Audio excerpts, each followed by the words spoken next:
Lo decíamos ayer, había gran expectativa por el anuncio del titular del Banco Central sobre la baja de tasas. El anuncio se produjo pasado el mediodía, sin embargo, fue mucho menor a la esperada. La baja se esperaban cerca de 2 puntos y fue apenas unos puntitos, unos centésimas de punto, quiero decir. Y bueno, el impacto que podía producir en la economía no se produjo. Es como que quedó bien con todos, Sturzenegger, con esta medida. Estamos con Esteban Guida para analizar el impacto de la medida. ¿Cómo estás, Esteban? Gracias por venir. No, gracias a usted. Buenas tardes. Bueno, ¿qué es lo que intentó hacer Sturzenegger con esto? ¿Qué es lo que en realidad presionaba el gobierno para que haga? ¿Y cuál es el impacto? Bueno, en realidad nos tendríamos que retrotraer hacia los últimos días del 2017, porque ahí fue el anuncio novedad realmente, ¿no? Esto que estamos viendo ahora prácticamente es un hecho anunciado. Ahí se estableció un cambio importante en el esquema monetario, que era correr la pauta inflacionaria que se vino defendiendo a rajatabla hasta septiembre del 2017, y en vista de los malos resultados, ya por segundo año consecutivo, se relajó la pauta y se previó que el año que viene y hasta el 2020 la inflación iba a ser mayor a la esperada. Este fue el anuncio más importante, junto con el hecho de que no fue ya el presidente del Banco Central el que hizo el anuncio, sino el ministro de Hacienda junto con el jefe de gabinete, lo que habla claramente, por un lado, de la injerencia del gobierno del Banco Central, que este es un debate de siempre, y como vos bien decías antes, la menor trascendencia que pueda tener el presidente del Banco Central en la definición de las variables monetarias. ¿Por qué es importante esto? Porque evidentemente la inflación es uno de los principales temas del gobierno. Lejos de ser esa cuestión de fácil resolución que se había previsto al inicio, está siendo mucho más complejo de lo que se esperaba. Y no solamente por el hecho de controlarla, sino por los costos que está teniendo. ¿Qué es lo que el gobierno desestimó, crees vos, Esteban, cuando hicieron anuncios de que iban a controlar la inflación y evidentemente se le escaparon variables? ¿O hubo gente que ellos esperaban que los apoyaran y que no los apoyó? ¿Se esperaba dinero del campo que no llegó? ¿Qué es lo que desestimó? En mi opinión, la inflación es un tema muy complejo. Yo creo que todos van a coincidir conmigo. No solamente se puede explicar el fenómeno inflacionario en Argentina desde las variables monetarias. El Banco Central y el gobierno, que lo apoyó fuertemente, esta idea, se concentró en uno de los aspectos que es el monetario. Y es el que viene acentuando con la suba de tasa de interés y con las restricciones monetarias como principal explicativo. Y evidentemente no es así. Creo que es la principal debilidad de la gestión monetaria del Banco Central, porque las metas no se alcanzaron. Ustedes mencionaban recién la discrecionalidad en los aumentos de precios. Es evidente que en la economía argentina hay sectores que tienen mayor capacidad de aplicar aumentos que otros, y entonces la estructura del mercado también tiene que ver la oferta, la capacidad de ofrecer productos, y en Argentina particularmente la cotización del dólar tiene mucha incidencia en el nivel de precios. Ahí está la contracara de esta cuestión. Si baja la tasa de interés, hay más personas que están dispuestas a irse al dólar justamente previendo que va a haber un aumento futuro. Y esto hace que por la vía del tipo de cambio y de los productos que la Argentina tiene que importar, aumente nuevamente el nivel general de precios. Y ahí está el dilema, ¿no es cierto? O sea, nuevamente la inflación vuelve a ser un problema cuando en realidad se están pagando los costos de una política monetaria muy fuerte. Bueno, pero bajaron las tasas y el dólar bajó también. Bueno, en realidad este es el final de un proceso que empezó aquel día, en diciembre, donde hubo un aumento muy importante del dólar cuando ya se descontaba que la tasa iba a bajar. Entonces, yo creo que la noticia de hoy no es tan noticia. Creo que hay que mirar todo el proceso desde que el Banco Central cambió las pautas, y ahí sí vemos un incremento fuerte en el tipo de cambio. Lo de hoy ya es el último tramo de la cuestión. No me parece que sea una noticia relevante. Sí, como vos decías, que evidentemente el Banco Central está siendo más cauteloso de lo que se preveía al bajar la tasa, porque la huida al dólar puede ser muy importante y nuevamente el problema de precios puede ser más grave de lo que se preveía, ¿no? Los espectadores, analistas y políticos opositores, ¿no están cayendo todos en una trampa en el siguiente sentido? Están poniendo el foco en Sturzenegger, pero a lo mejor porque es un juego del gobierno.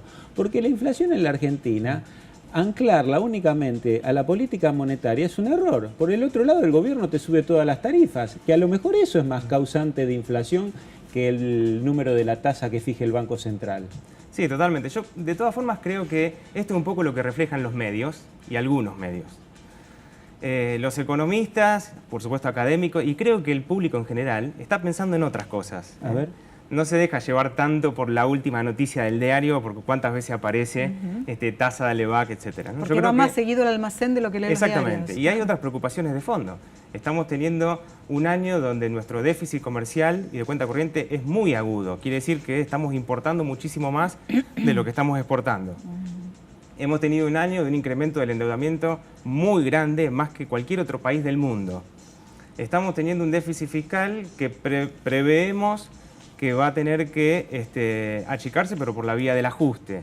Y en el fondo no está claro cuál es el sendero de crecimiento sostenible de la Argentina, porque no estamos pudiendo insertarnos comercialmente en el resto del mundo y prácticamente estamos sufriendo los costos de ese volver al mundo y no tanto las ventajas. Entonces, más allá de los ruidos, me parece que en el fondo hay cuestiones que son realmente dudosas, que por supuesto no están en la agenda mediática, pero que sí forman parte de la preocupación de los economistas, de todo el arco ideológico, no solamente opositores. Recién lo notábamos en un informe y poníamos el número. Se gastaron en turismo 16.000 millones de dólares yendo a países extranjeros, a Uruguay, a Brasil, a Chile y demás.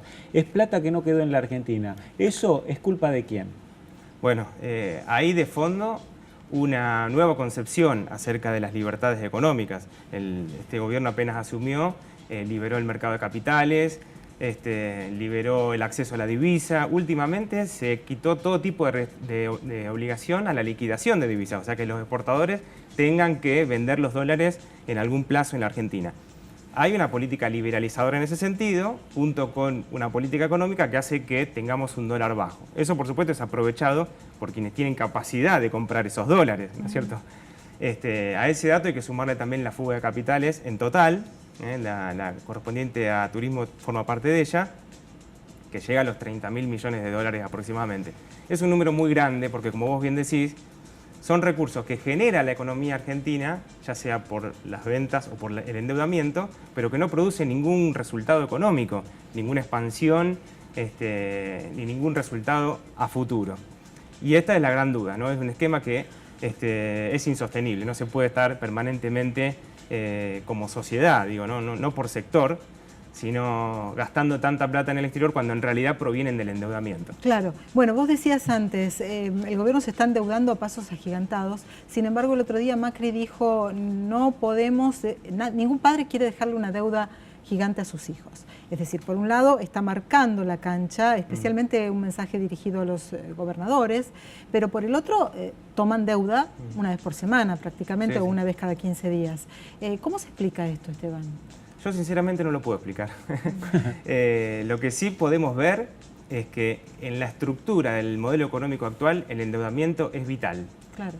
¿Por qué? Porque no estamos teniendo dólares del comercio exterior, porque el déficit fiscal todavía sigue alto y porque efectivamente hay un consumo exterior de productos importados, turismo y de remisión de divisas que es altísimo. Entonces, las palabras del presidente realmente no se condicen ni con lo que ha ocurrido en estos 2 años, ni tampoco con lo que se prevé en este 2018, porque el nivel de endeudamiento previsto en el presupuesto es realmente importante y lejos de ir en contra de la política de endeudamiento, la acentúa, ¿no? Así que sinceramente no puedo explicar el dicho, sí veo más bien lo que está haciendo el gabinete y entiendo que tiene que ver con la expectativa de que esto cambie a futuro, o sea, de que el proceso de expulsión eso es lo que dice Macri, claro, se revierta. Pero fíjate otro dato importante, en el presupuesto que envía el Poder Ejecutivo a la Nación, no está previsto que la balanza comercial sea positiva en los años de gestión macrista. O sea, esas son las grandes dudas que por supuesto no tienen resolución y que generan la principal incertidumbre, ¿no? Claro, sobre el futuro político de Macri también deberíamos hablar, pero vamos a hacerlo con Alejandro Grandinetti después, que va a hacer un análisis más político que económico, porque ante esta perspectiva, ante este nivel de endeudamiento, donde el mismo Macri dice, no, ningún padre quiere dejarle deuda a sus hijos, pero si él quiere ir por la reelección, él será su propio hijo, digamos. ¿Quién la paga esa deuda? Esa va a ser la cuestión, ¿no? Así que, ¿vos tenés algo más, Dani? Le quería preguntar, porque ya estamos hablando de un dólar a 19 pesos en el Blue 20. ¿Impacta algo, mejora algo la economía de la zona núcleo y de Rosario o no? ¿21 pesos estaría más adecuado o no? El número no lo puedo decir. Sí que en la medida en que el país mejore su capacidad exportadora, las zonas agroexportadoras, como puede ser esta, se ven directamente beneficiadas porque Argentina es líder en ese rubro. O sea que hay sectores concentrados exportadores que se ven beneficiados y que de hecho están haciendo el juego para la devaluación. El problema son los otros sectores que importan productos o que tienen los salarios ajustados o que dependen mucho del consumo, que tienen la contracara de la devaluación, vista en nivel de precios o encarecimiento del producto. O sea, hay un dilema de beneficiados y perjudicados que yo creo que tiene que encontrar un curso y tiene que ver con ese país al que tenemos que ir, que evidentemente no es por la inestabilidad, la fragilidad del modelo. Pero es complejo darle un número y preferiría no decirlo apresuradamente. Gracias por venir. No, por favor, gracias a ustedes.